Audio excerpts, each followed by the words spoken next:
What up, y'all? Jaylen Brown is too black. Too black. When is being black too black? Let me bring my microphone closer. Jaylen Brown is showing that. Boston Celtics. First off, I want to start today off by saying, fuck Boston and the Celtics.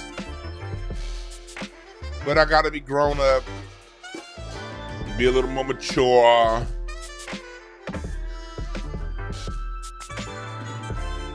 And actually like a player on a team that I hate. But you know what I'm doing? I'm on my Facebook and I'm on my social media right now. And I'm putting the link to this show in. So,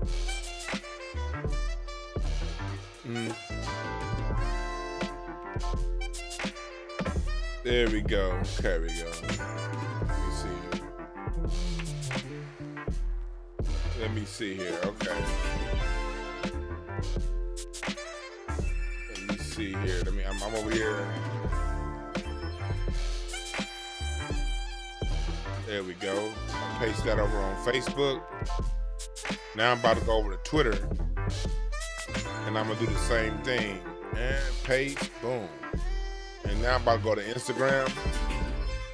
Go to the stories. I'm going to put in this. And then I'm going to go on the stories link.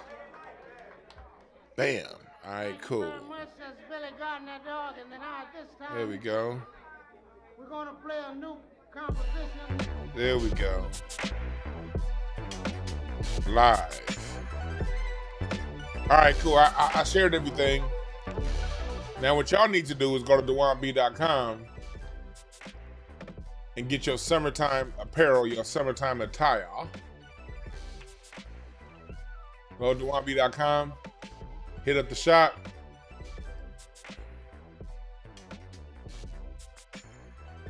It's that time of the year. We're coming up on the 1-year anniversary of the Harriet, Mississippi River Cruise. So this is the time to remind the world. Fuck around and find out. Come taste these chariots of fire. You dig? So if you want to remind the world what time it is, August is time that Black America don't be fucking around and start doing what we do. So go to DewanB.com, fuck around and find out. All right? All right, so I want to get right into it. What are we talking about here? For those of you who don't know, I talked about him a little bit before, but he's an NBA player. The nigga kind of look like Denzel's son, don't he? Let me go. Turn that down. Let me see here. He look kind of, Jaylen Brown kind of like Denzel's son. What's Denzel Washington's son? What's his name?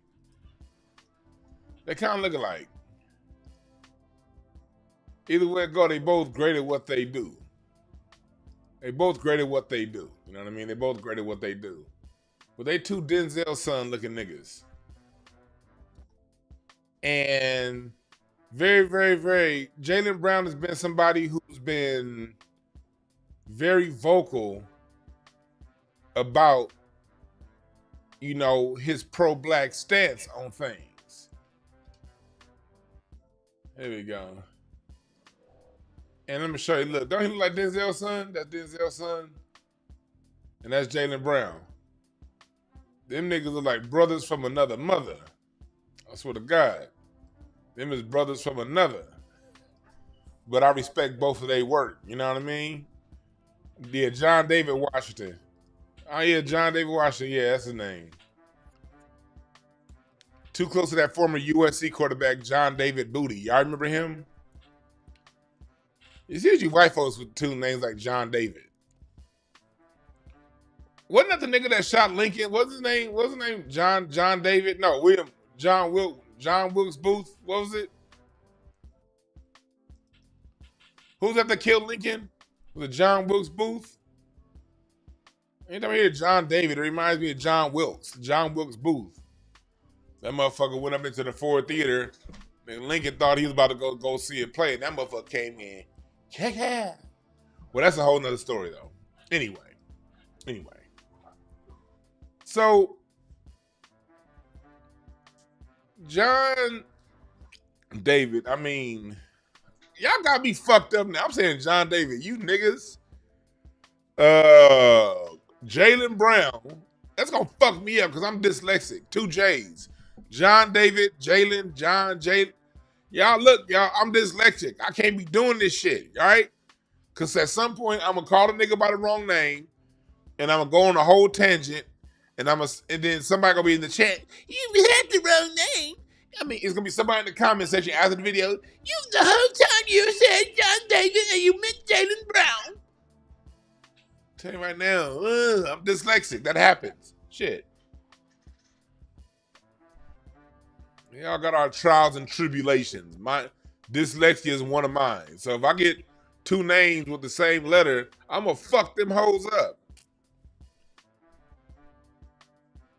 But anyway, Jaylen Brown is an NBA player for the Boston Celtics, unfortunately. But he's very pro-black. And he's negotiated his own contract. He worked with NASA. He won the Finals MVP. And if you go back and watch, those of you who saw the NBA Finals like I did, after the Celtics won, there's like a 10-minute gap between the team winning and them going to their first commercial break. In that whole that whole 7-10 minutes that they went without cutting to commercial, showing the Celtics celebrating, there was not one single cutaway to Jaylen Brown. Not one. In that 10 minutes from the buzzer ending and them being on the camera just showing all the players' reaction, they kept showing little light-skinned Jason Tatum and the other boy. They were showing them niggas every 6 seconds. They were showing Porzingis, every player except for the player that would eventually become the Finals MVP, because he's the best player on the Celtics. Now, yesterday it was announced, with Kawhi Leonard being too injured to play in the Olympics, which everybody saw coming. Kawhi Leonard was replaced on the Olympic team by Jaylen Brown's backup.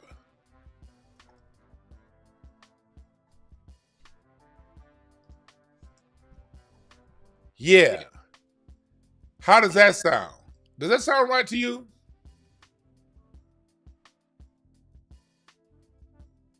He got replaced by his backup.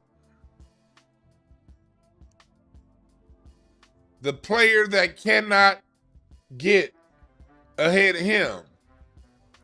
The player that's not good enough to even start on his own team over him gets selected over him.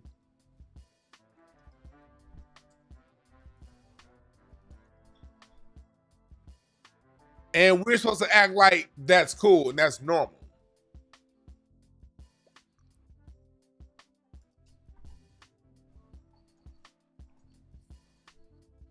And I don't even like not that I don't like him, but Derek White is so annoying to watch. It'd be annoying watching this dude play. So he gets replaced by this guy, the safe Negro. And this is not to cast any aspersions on Derek White.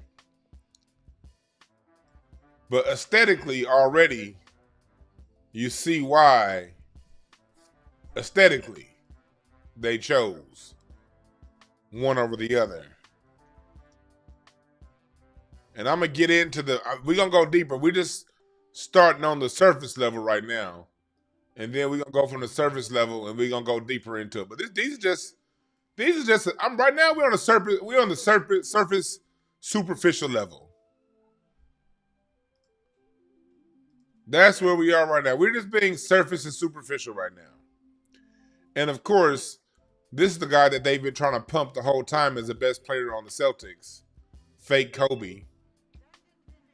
Every chance they get to put Jason Tatum's face next to Kobe, they do it. Hell, they even gave Jason Tatum's Kobe's number 10 on the Olympic team. Knowing good and the hell well he don't deserve that shit. So this is what it is. The best player on the Celtics is the nigga on the upper left, Jaylen Brown, who was in the running to be on the Olympic team, but replaced by his backup, Derek White, to the right. Light bright, almost white. To Mulatto Kobe, the Mulatto Mamba, Jason Tatum. And so superficially, we see what's going on. This is just superficial. Now let's go deeper past the superficial. Let's go past the superficial. Of course, you got Jason Tatum. Of course, you have Jaylen Brown being someone that's very vocal about being black. We know that. Jaylen Brown said that he wants to rebuild Black Wall Street. And they got an issue with that. We understand that. But it was something I want to bring you guys' attention to that Jaylen Brown tweeted that I want to go into and really break down the story behind the story when it comes down to it. We're going to go have a talk. We're going to have a journey. Again, I want to thank y'all. I want to thank y'all long attention spans. First off, thank y'all for having long attention spans. We about to break this stuff down on a level that you niggas ain't heard before, okay?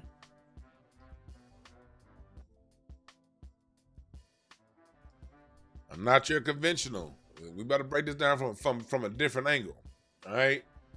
Go to breakthroughcards.com for your reading, all that good stuff, and let's go. So let's go into Jaylen Brown's Twitter. And he tweets something very interesting. He tweets something very interesting. I like the pen tweet. The energy's about to shift. But he says right here, the first tweet you see right here was right when it was announced. When it was announced that Derek White was going to be Kawhi Leonard's replacement, this was Jaylen Brown's first tweet. Like, really? And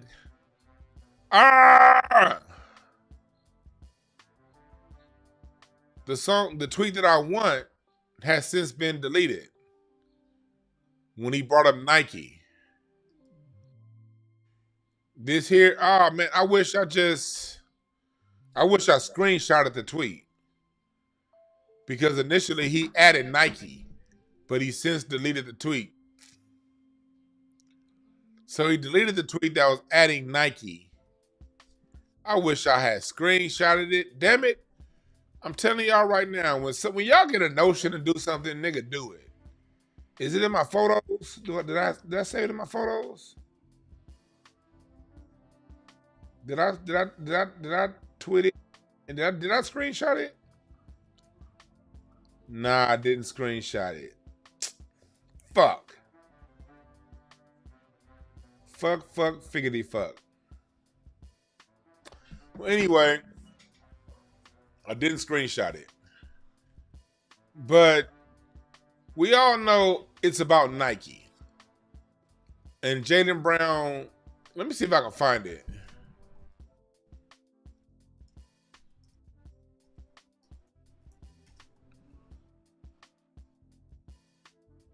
Let's see here. Okay, here it is. Here it is. Here it is. Here we go. Here we go. Here's the deleted tweet. At Nike, this what we doing? And then he followed it up with, I'm not afraid of your resources. the next morning because he deleted that. Here's the reason why Jaylen Brown added Nike, okay? Because Nike, ultimately, they're the ones who are in control of the marketing for the NBA. And they have been since the 80s. If you want to be a great player in the NBA or listed as the greatest in the conversation as the greatest, you must be signed by Nike. Not to say all Nike players get favorable mention. Not to say that, because Nike, there's still certain Nike players that still get shat on. But if you want to be in that conversation of the most marketable, the people that that the NBA builds around, you have to be part of Nike. Let's take this back to Michael Jordan. Let's take this back to Michael Jordan. The reason why Michael Jordan is known as the greatest of all time isn't because of his skill. It isn't because of his championships. It's not because of any of that. Now, those things do definitely play a factor in it. Those things most definitely play a factor in it. But the biggest factor in Michael Jordan being known as the greatest of all time is because he's Nike's boy. Had Magic signed that contract, remember that contract was initially offered to Magic, and Magic could have had basis points off that too. Magic will be the greatest. Had Kareem signed that, Kareem would be the greatest. Let's go back in history. Let's go back to the 80s. In the 80s, in the 70s, the NBA had a horrible time marketing itself. It was known as being too black. The NBA was too black. It was too many drugs. The games used to come on when Magic played against Dr. J and tipped off in the finals. That game was played on replay at midnight. The game wasn't even live on TV. Magic and Bird, their symbiotic relationship, similar to Caitlin Clark right now and Angel Reese, the symbiotic relationship, the fusion, the synergy between Magic and Bird got people's attention. Because when you have a great white hope, it gets America to watching. But Larry Bird was actually the real deal. And Magic had the flash. On the passes. No look. Nigga. Magic had the flair, had the pizzazz.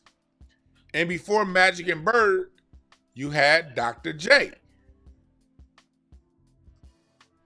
You had Dr. J, a person who the NBA used to sort of mimic. They basically used Dr. J's style and had Michael Jordan somewhat mimic Dr. J's style. Because as the 80s went along, Dr. J was old. Magic was the guy that they wanted. Magic turned it down. Magic turned it down. Magic didn't want it. Bird didn't want it. And so Michael Jordan was the guy. And if you notice, early on in Michael Jordan's career, Michael Jordan came into the NBA with David Stern. David Stern, the former commissioner of the NBA. David Stern masterfully marketed the Showtime era Lakers. But the NBA didn't do its own promotion. Like, it did its own promotion, but it didn't do it well. So as the 80s went along, and the NBA started getting more partners, Nike became a major part of the NBA. And you can look in some of those early NBA documentaries, you see it was the Nike partnership that the NBA had. It was the partnership the NBA had with Nike, to where Nike, for the most part, controlled the marketing of the NBA's players and the NBA's talent, with it having people like Michael Jordan. Remember back in the late 90s, late 80s, Nike made a very big push. You had Bo Jackson in football. You had Michael Jordan. You know, you had these things going. Later on, you had Deion Sanders.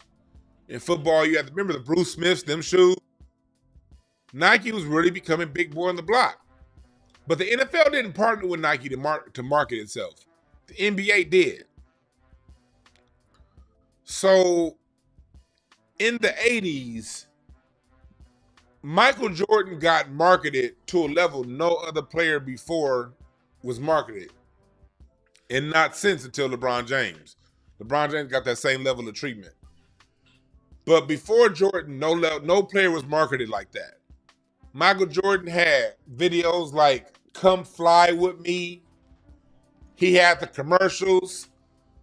Sometimes I dream that he is me. Remember, like Mike, you had Spike Lee. You had a level of marketing that preempted Michael Jordan's success. Michael wasn't a champion when he got this marketing. As a matter of fact, Michael Jordan was still getting his ass whooped by Isaiah Thomas and Joe Dumars 3 years in a row. Jordan got a level of marketing that his success hadn't warranted. Because before Michael Jordan, you really only got the marketing when you won championships. The champion was who was marketed. Remember, I'm going to Disneyland. Remember them commercials? Before Michael Jordan, the champion was the person that was marketed. Larry Bird had the MVPs before Magic. Larry Bird had the bigger endorsement deals before Magic. I mean, had to have the big endorsement deals, but when Magic won that championship, the championship is what pushed Magic ahead of Bird. They were trying to push Bird out there, but Magic's championships is what stopped and kept them on an even playing field. The championships. Mean Joe Green, champion. It used to be you had to be some level of champion to be marketed. Not until Jordan. Not until Jordan. Commercials everywhere. Even though he was getting his ass whooped. He got beat by Paul Pressey and the Milwaukee Bucks twice. Lost. It was a marketing thing is what I'm trying to say. It was marketing. So all the way to the point to where the NBA in 1990-91 softened the rules for Michael Jordan to give him an easier path to winning a championship. When they talk about Jordan rules, that was everybody in the 80s.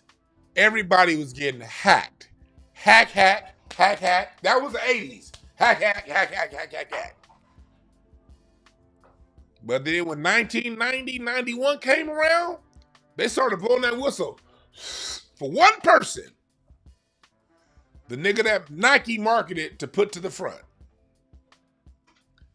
That was a collaboration between Nike and the NBA. Nike and the NBA. Michael Jordan being the greatest is a handshake deal Nike has with the NBA to sell you niggas more shoes. And this handshake deal has been going on for about a little over 30 years now. So it's like what what Julius Caesar says, bread and circus, what Joseph Goebbels says. Tell them a lie loud enough, long enough, it becomes the truth. Tell a lie loud enough, long enough, it becomes the truth. So the only way you're going to get to the head of the class in the NBA is if you go through Nike. It doesn't matter what happened on the court. Y'all know this like now because LeBron's Nike's guy now. And they can only run the Jordan thing for so long. They need that next generation. And they've been putting money on LeBron for 25 years for him to be the next generation. Going back to when he was 14 on the cover of ESPN magazine. 13 or 14 when he was on the cover. I forgot what that was. That was Nike. That was Nike. That was Nike. Nike runs the court in basketball. Period. Point blank. Nike's the big boy on the yard. Nike. Like now their argument for making LeBron the greatest is, well, LeBron has played he's played longer than anyone else, so he has to be the greatest. Huh? Kareem was still an all-star and a champion. Kareem was still winning championships in his 19th season. He still made it to the finals his final 20th season. Kareem was in his 40s still winning championships. And they're trying to tell you that this is the first time we've seen somebody 20 years in the NBA play at a high level. When Kareem was winning championships against Robert fucking Parrish and Kevin McHale in the front court. Against goddamn Dennis Rodman and James Edward in the front court in Detroit. This nigga Kareem, we saw this already. But Kareem is not tied to Nike. He always had just as many championships as Jordan, more if you include college. Just as many MVPs, and they used to find people to give the MVP to in the 70s so Kareem wouldn't win. Kareem could honestly have 10 MVPs, honestly. But none of those talking points were ever good. You ever notice whenever they would put up Jordan stats, they would never put up Kareem's next to his? Because if you put Kareem and Jordan on their stats next to each other, guess what? People going to be like, what's the difference? So you have to omit Kareem. No one ever gave a fuck about finals appearances when we were saying that Kareem went to 11 and Magic went to 10. No one gave a fuck. 80s, 90s. Magic literally spent a whole decade in the finals. That never mattered. Only championships mattered. How many you won, not how many you went to. Now, all of a sudden, Nike, LeBron, gets to the finals in an easy-ass East and gets smacked around every year when he faces against a team. When he faces a team as good as his is, gets smacked around. The damn gentleman sweep against the goddamn Spurs in 2014. Sweet. Nigga, this motherfucker not only lose, get his ass whooped bad. But Nike controls the narrative. Nike controls the narrative. And so when you dumb niggas go around arguing who's the greatest and who's not, understand your choice is going to be between Nike people. Period. Because Nike is who the NBA dictates is going to be at the highest levels and levels below that. So when you go back to this Jaylen Brown tweet that he had to take down, Nike, is this what we doing? That's what that black man meant.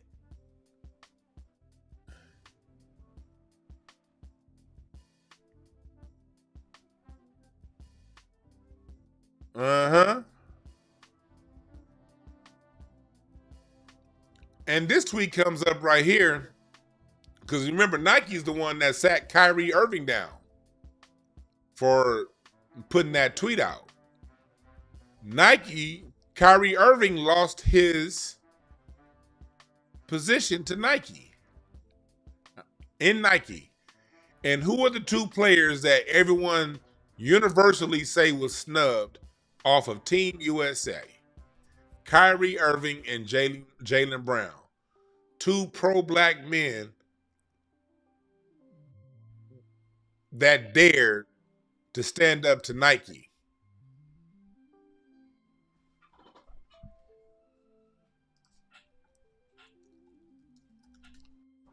You want to know who runs the NBA and your perception of who's great and who's not? Here you go. This man right here. This motherfucker right here. When y'all get into all those stupid ass who's the greatest arguments or not, oh, LeBron's better than Jordan. No, Jordan's better than LeBron. You dick sucking ass niggas, all y'all. Y'all are arguing the choice this white man gave you right here. He's the one. He's the one that gave you this false choice between Jordan and LeBron. I'm not telling you not to like Jordan or LeBron. Like whoever the fuck you like. Don't be in my chat room later on talking about, oh, DeMar's a Kobe fan. Fuck you. I like basketball. I like competition. I'm a grown-ass man, nigga. I don't watch basketball to see male storylines and who's somebody's father and, oh my God, he sells more shoes. Oh, look at his stats. You niggas sound weird to me. I'm a man, nigga. I watch sports for competition. Who's gonna kick whose ass? That's why I watch sports.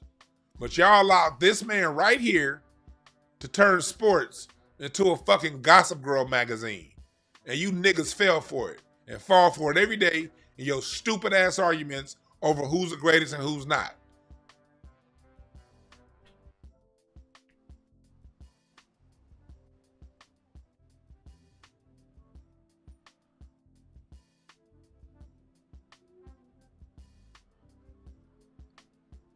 I purposely ain't been reading the chat because anytime I talk about Jordan or LeBron, it's always a healthy amount of male dick suckers that come around. Chat room, are we good?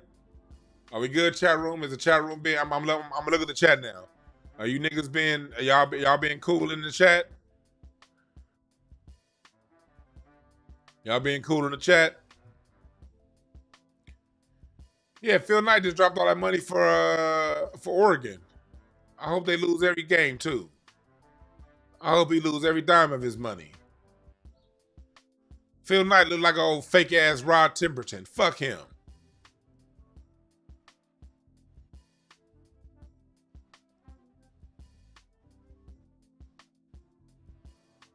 Oh, it's safe in there, Bruce? I trust what you say, my brother. I trust what you say. Bruce said it's safe in here. All right. We good?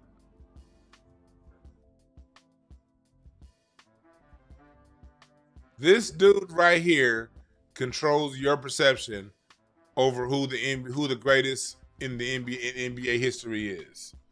And you know where I got the information from?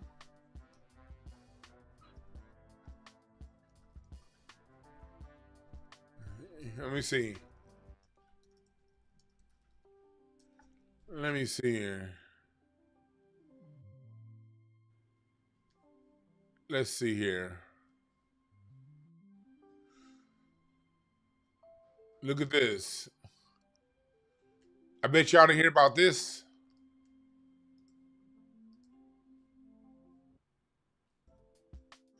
This is a new deal that was signed this year.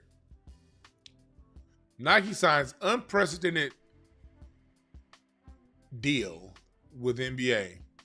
The National Basketball Association, Nike Incorporated, announced an 8-year global merchandising and marketing partnership that will make Nike its official on-court apparel provider. This is the one. This was the deal from a couple years ago. I thought it said it was an update. This ain't the deal. This ain't the one I want to read. This ain't the one I want to read. This ain't the one I want to read. Go back. Let's go back. Not that one.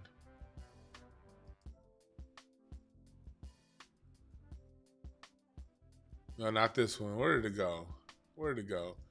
I can't find it. I gotta start coming prepared for these fucking shows. Back to this motherfucker. Let me see. Nike, David Stern.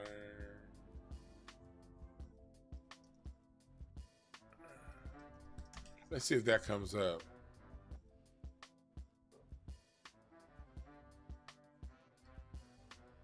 Let's see here. Let's see if it has it here. Because what I want, it was in an old documentary, and I know I can't find it. I saw this on an old documentary. I can't find it. Let me see here. Wait, is this it? No, I can't find it. Cannot find it. Damn it. Cause it was it was one of those ESPN documentaries. I'm trying to find the name of it. It was one of those ESPN documentaries where they talked about Nike's partnership with David Stern in the NBA. I cannot find the name of that documentary. God damn it. Well, anyway, back to this fake Rod Temperton looking motherfucker, Phil Knight. Phil Knight is somebody that controls your perception over who's hot and who's not in the NBA. So understand this. When you having your arguments, Jordan or LeBron or Kobe or this or that, the whole conversation, it was steered by this man right here in his marketing department. Phil Knight and Nike. That's why when we go back to Jaylen Brown, he's saying this. Why am I saying all that? Why are we having this discussion today, folks? We're having this discussion because the NBA, these marketing folks, they're never going to promote you and push you in the direction you need to go. It's a lot of black men out there who think NBA players are for some reason, you niggas be thinking these are role models. They're not. They're people who are really, really, really, really good at basketball, and everything else is doctored, tailored, controlled, edited, and morphed by white power. And for a black athlete to get the level of attention a LeBron James, a Michael Jordan gets, everything they say and do must be curated and coordinated. And when they step outside those boundaries, they end up like Kyrie Irving when he lost his deal with Nike. And further than that, they end up outside of your MVP race. They suddenly don't make Olympic teams, no matter how good they are.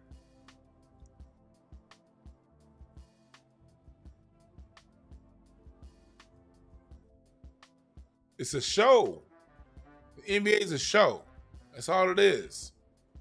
It's a show to distract us from taking care of our own shit, if we allow it to. Because ain't nothing wrong with watching the game, picking up some games, even watching the game and talking a little bit of shit. That's fine. But when it gets to the point to where now people watch the game, then you got to watch the post-game report, then you tweeting about the game, and then you wake up the next morning, you're watching First Take first thing in the morning. You make it first thing in the morning. Somebody gave me $2. I'm gonna take this request as serious as your little ass donation. I'm gonna go longer than a motherfucker. Want me to make this short? Give me long bread. Give me short bread? I know, listen. So, in the NBA, You have that. So when you're dealing with this, you're not dealing with authentic. They don't like I heard Kwame Brown say something. They don't, and he's right. They don't. Stars are created. They're not. Stars are created. They're not. They can pick. They can create a star for you. Now it does take a certain energy to make it to be a bigger star. Certain people are born with a certain magnetism about them that makes them into a star. Like someone like a Magic Johnson was born with a Dr. J. Allen Iverson. These are cats that made it to the top without that. But Allen Iverson was. Imagine if Allen Iverson was signed to Nike with his natural magnetism. But you don't necessarily have to have a natural magnetism. They could just create shit for you, create a perception of you, and put it out there, and most of you niggas are gonna believe it.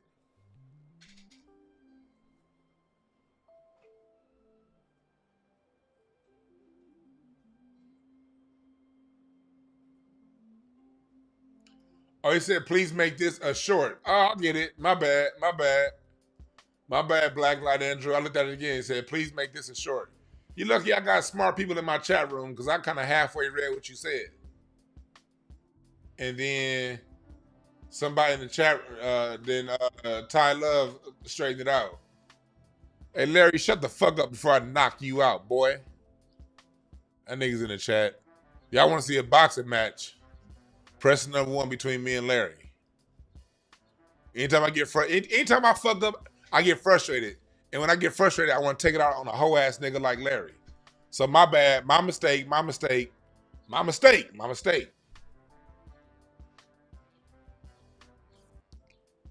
I'll just knock Larry's bitch ass out in order to vent my frustration from my mistake. That's all.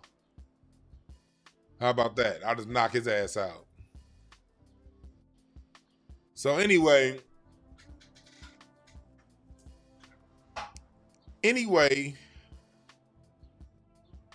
back to what we're talking about when it comes to the marketing part of it.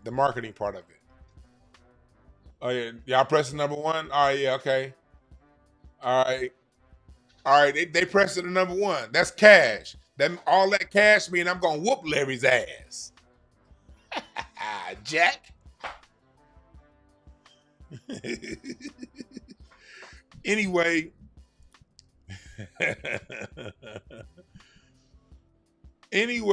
So the marketing, that's how the NBA markets itself. It marketed it through its partnership with Nike. The NBA wasn't good. They realized by the early 90s, Nike is better at marketing than they are. And so the NBA's marketing strategy through David Stern in the late 80s into the 90s was to allow its sponsors to market the league. Nike, Gatorade, Duracell batteries. And you notice Michael Jordan's face was at the top of all the NBA's top marketing partners.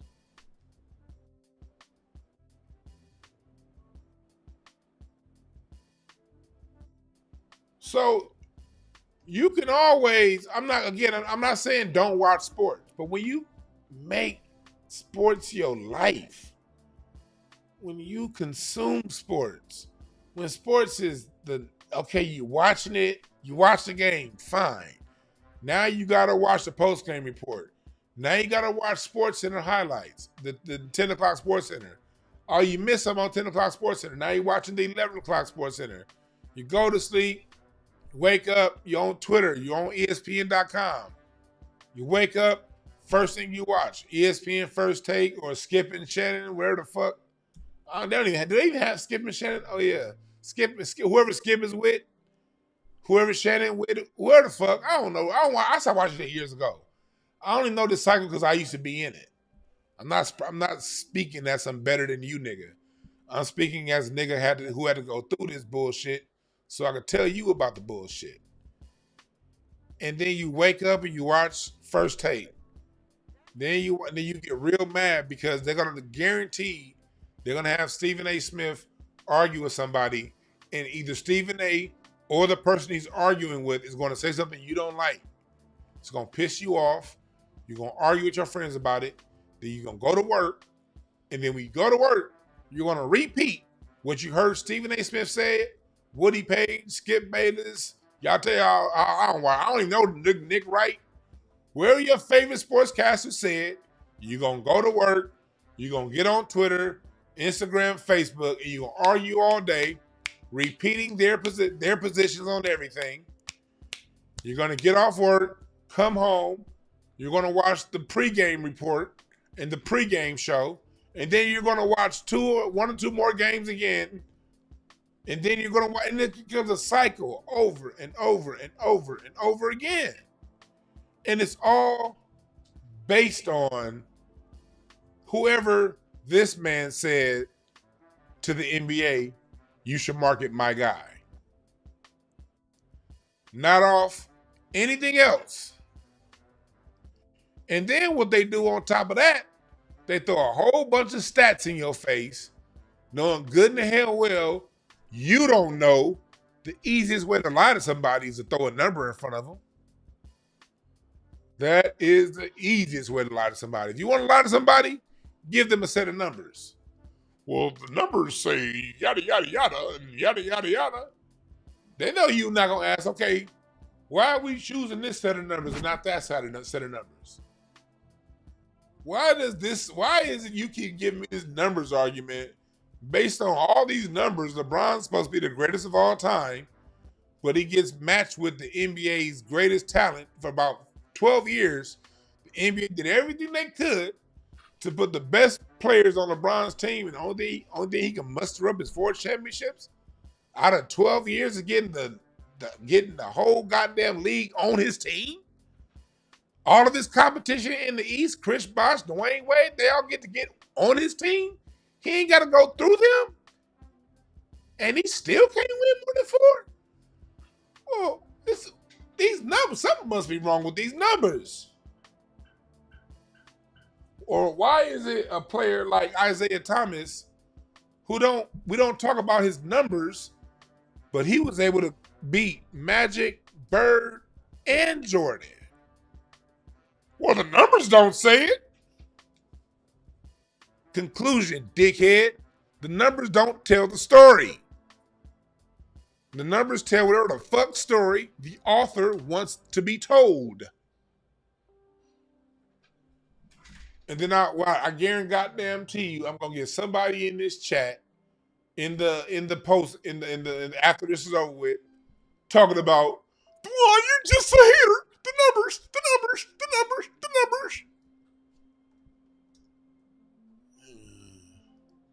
The only number you niggas talk about numbers did not take one statistics class. Couldn't pass algebra if you took 6 attempts. And you want to come around and have a numbers argument. Fuck the numbers. Watch with your eyes. And if you don't know what you're seeing with your eyes, then just keep watching. Stop talking so goddamn much, you losers. The numbers. You don't know shit about numbers. Don't know a goddamn thing about numbers.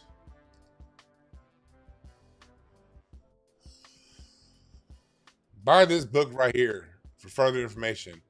How to Lie with Statistics by Daryl Huff.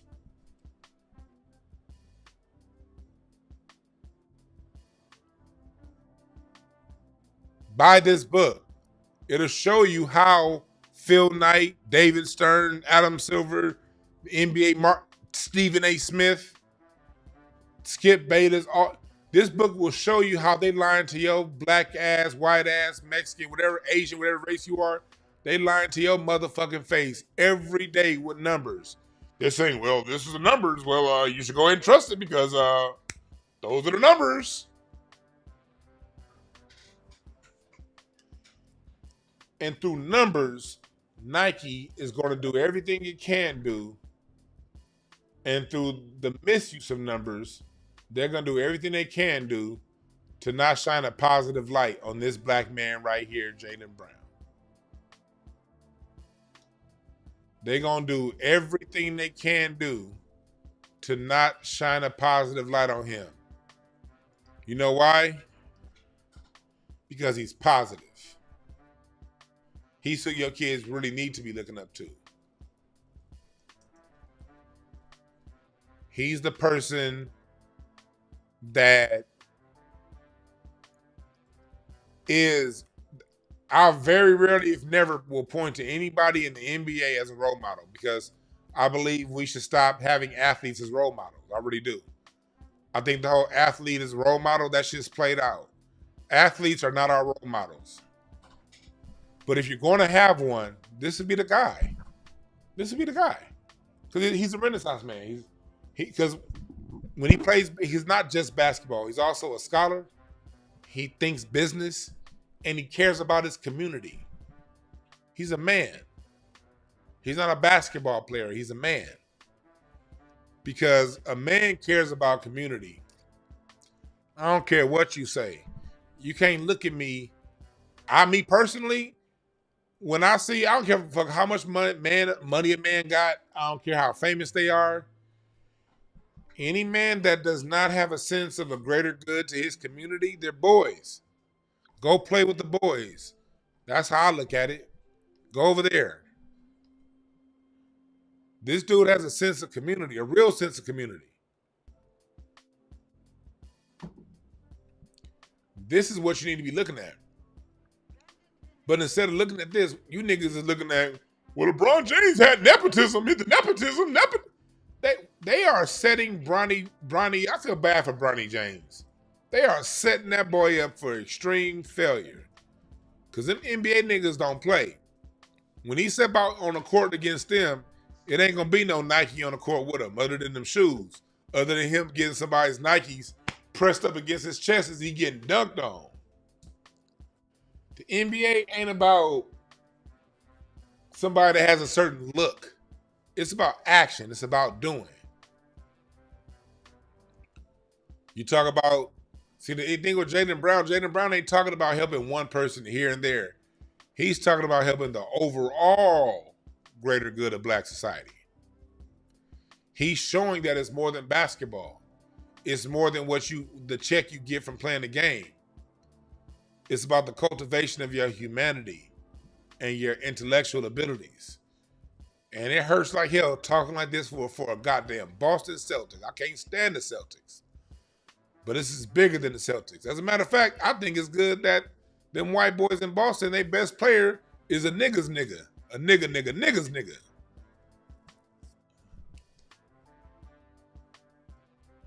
Too black.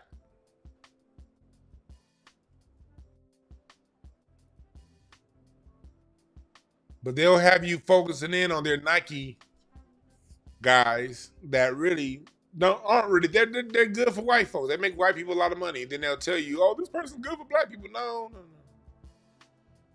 When they tell you, "Hey, vote for Hillary," regardless of how shitty she's been to us, they're not good for us. When they're telling you to jump on the Democrat train or even Republican train, whatever train they're trying to tell you to blindly follow, they're trying to tell you to follow anything other than, if you constantly seeing black people being the mouthpiece for white-run organizations and organizations that have traditionally been anti-black, you know what team they on. Jaylen Brown's not on that team. Now, am I calling him Malcolm X? No. Am I calling him a freedom fighter? No, he's not a freedom fighter. He's a fucking basketball player. And again, I recommend we don't look up to none of these niggas. But if you are, this is the cat right here. He the one. He the one.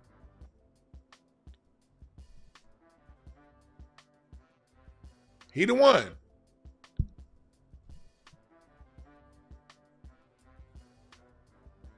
What's up, Andre Edwards? What's up, Montreal Expos?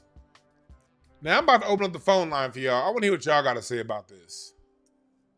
What do y'all have to say about this? We went down and then around the line. We talked about Nike and how Nike markets its players. We talked about how the NBA works and who's the greatest and who's not and why they don't really fuck with a man like Jaylen Brown. Now, I want to know what y'all think. What do y'all think? 323-744-7425. 323-744-7425. What do you think? What's going on here? What's really going on here? They fucking with Jaylen Brown. Oh, in other news, I just drew a blank. It was something else I was supposed to tell you niggas. Oh, I will later on. I will be doing a review sometime later on this week. I just saw an interview that I did. My interview I did up in Seattle just got posted. I did this interview like a couple months ago up in Seattle. It just got posted. Let me see. Here it is. I'm gonna do a show on this probably this weekend. It's a review of when I was it was me and the Hebrew Israelites. Remember I told you I was in Seattle and I did a podcast with a bunch of Hebrew Israelites? This is it. So we're gonna do a full breakdown of this sometime next week or later this week. Let me see here. I don't have to go to science or technology to try to get any kind of understanding of God. He already declared it. All against what the Bible says.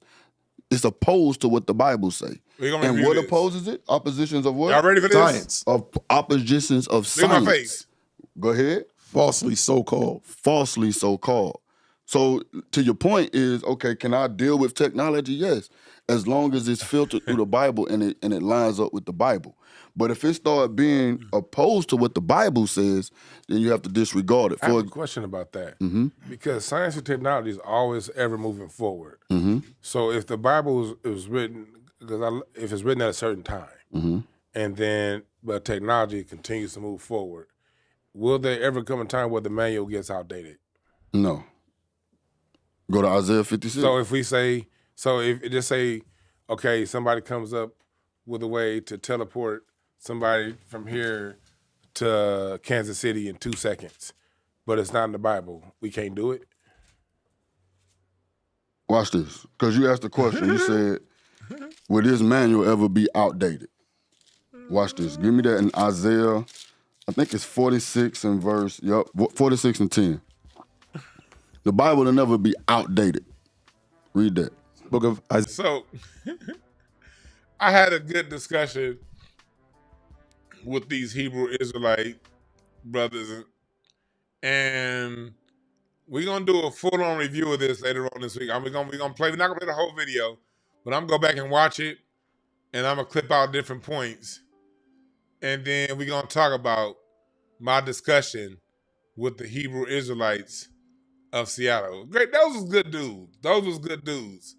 But I'm telling y'all right now, every time my boy said, read, nigga, I fell out laughing. Like I swear to God, it was so hard for me to not laugh, especially early on. Look at my face.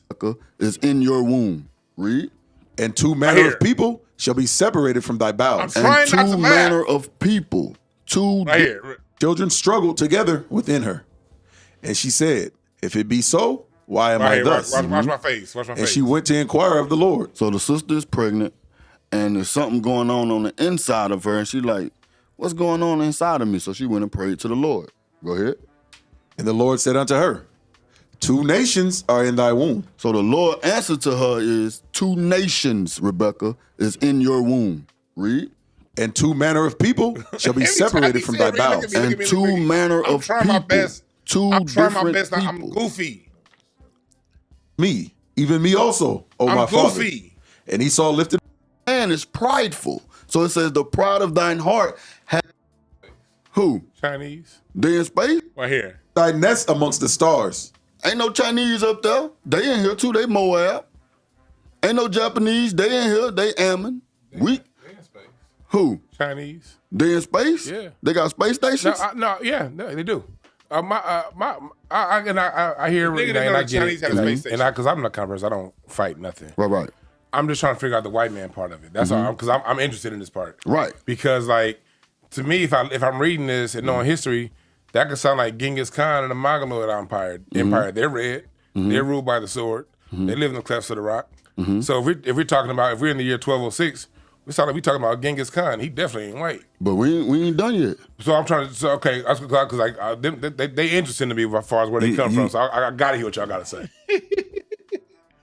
He was talking to me about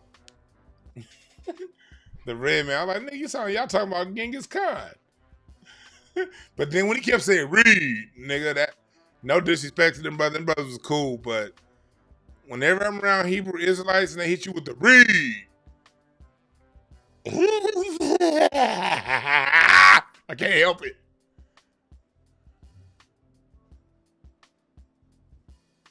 Can't help it.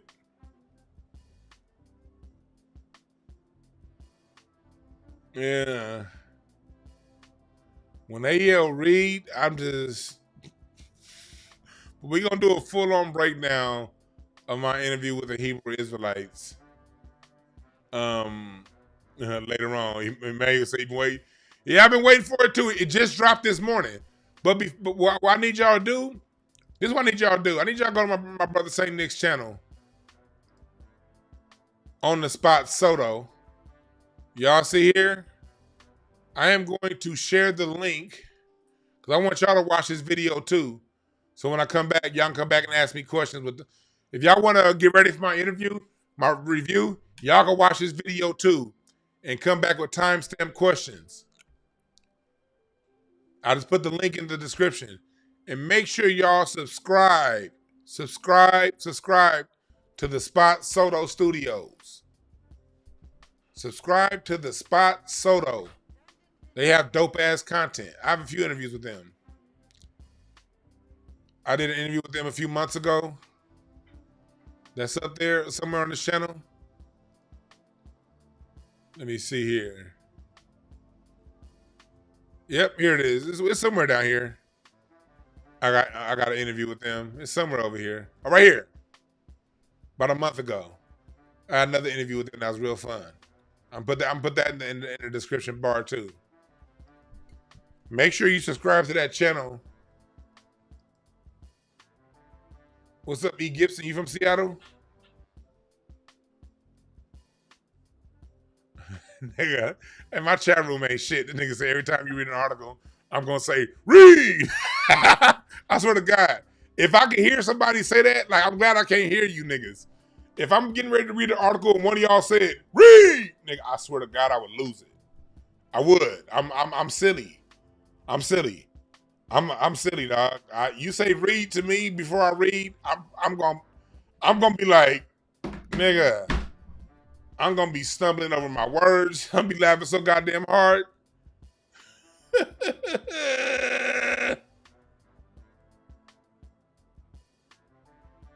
So y'all gotta make sure y'all watch that interview with me and the Hebrew Israelites. And then after we watch that interview, what's gonna happen is we're gonna come back and we're gonna do a review here.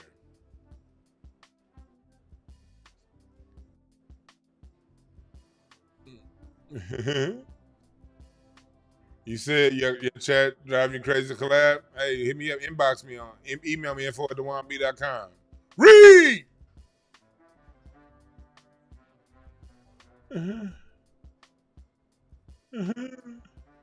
Read! Ah, shit. But yeah, man. I'm about to get up out of here because I'm getting on my it's the summertime, man. I'm about to get on the grill. Just me and my wife. About to hop on that grill. And yeah, that's what I'm getting ready to do. That's what I'm getting ready to do. Let me see. My sister texted me. So anyway, I'm about to get up out of here. So again, remember this. These athletes ain't shit. And they're nothing to follow. But if you are going to follow one, the NBA and its marketing partners are never going to point you in the direction of those you need to follow. Kyrie didn't make the Olympic team because of his stance and his relationship with Nike. Jaylen Brown didn't make the Olympic team because of his stance and his relationship with Nike. Two people who are safe for your black children to look up to are being ignored by the NBA and its marketing partners. That should tell you something. If the two athletes that took the two biggest pro-black stances in the last 5 years they can't play for their country. Just because how they feel about the people who've been here the longest. Kyrie has documented Lakota heritage. He's a true Native and Black American. Same thing, really. He has a true connection to this land, and he can't play the Olympics. Jaylen Brown lives the American dream, the American and he's what America strives to be: get successful and help their community. And because they're black, successful, help community, and pass along information that the community may need, they can't get on the Olympic team, which means they can't be marketed properly. That should ask you, are the people who are being marketed to me, are they worth anything?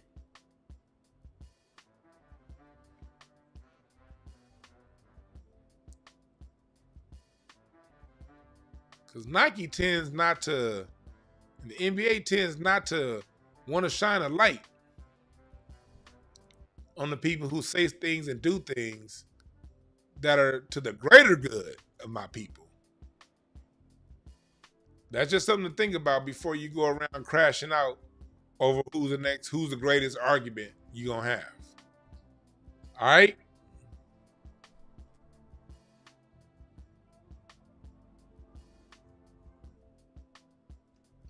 But make sure if you want to hit me up, email me, whether it be Mark, if you want to advertise, if you want to hit me up for a collab, something like that, make sure you email me, info@dewanb.com or book at I have a catch-all. Anything at dewanb.com will get to me. You can write Dewan, you a cold motherfucker at dewanb.com, and it'll come to me. Book at dewanb.com, contact at dewanb.com. Dewan B is beautiful at dewanb.com. Dewan B will beat the shit out of Larry Goodwell at dewanb.com. Anything at dewanb.com will come to me, all right?